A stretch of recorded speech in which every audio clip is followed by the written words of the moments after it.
రాజానగర్ పరిధిలోని చెరువులను పరిశీలించారు. అంబేద్కర్ నగర్లోని ఇందిరా చెరువు డంపింగ్ యార్డ్ సమీపంలోని నాలా కబ్జాలకు గురైనట్లు గుర్తించారు. మాజీ మేయర్ మేకల కావ్యకు చెందిన ఫామ్ హౌస్ అనుమతులు లేకుండా నిర్మించారని గుర్తించిన హైడ్రా అధికారులు అనుమతులు ఎవరు ఇచ్చారు అనే విషయంపై ఆరా తీశారు. ఫామ్ హౌస్లకు అనుమతులు ఇవ్వడం, చెరువులను కబ్జా చేయడం వంటి అంశాలు తన దృష్టికి వచ్చాయన్నారు రంగనాథ్. అనుమతులు లేకుండా నిర్మించిన బడాబాబులు ఫామ్ హౌస్లతో పాటు అక్రమ నిర్మాణాలను కూల్చివేశామని స్పష్టం చేశారు. పేదలను మినహాయించి బడాబాబులు నిర్మించిన అక్రమ నిర్మాణాలను కూల్చివేయడం ఖాయమన్నారు. పేదల ఇళ్ల సాకుతో అక్రమార్కులు తప్పించుకునే ప్రయత్నం చేయడం సరికాదని, వారిపై కఠిన చర్యలు తీసుకుంటామని హెచ్చరించారు రంగనాథ్.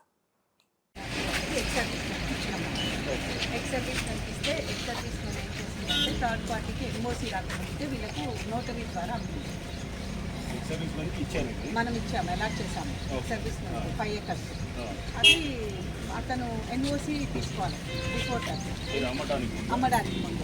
ఎన్ఓసీ తీసుకోకముందుకే వీళ్ళకి థర్డ్ పార్టీ చేతిలోకి వెళ్ళిపోయింది ల్యాండ్స్. మోర్ ఓవర్ ఏంటంటే, ఒకవేళ ఎన్ఓసీ రాకుండా కట్టినా కూడా నాన్ అగ్రికల్చర్ చేసుకోకుండా అగ్రికల్చర్ ల్యాండ్ కట్టకూడదు. అది ఇంకో రెండో point sir. Agriculture land non agriculture conversion లేకుండా ఇన్ని కన్స్ట్రక్షన్ చేసినప్పుడు ఐదర్ రెవెన్యూ కానీ కమిషనర్ కానీ ఆపాలే. ఇవి ఈ స్టేజ్లో ఉన్నాయి. Unauthorised illegal structures. ఇది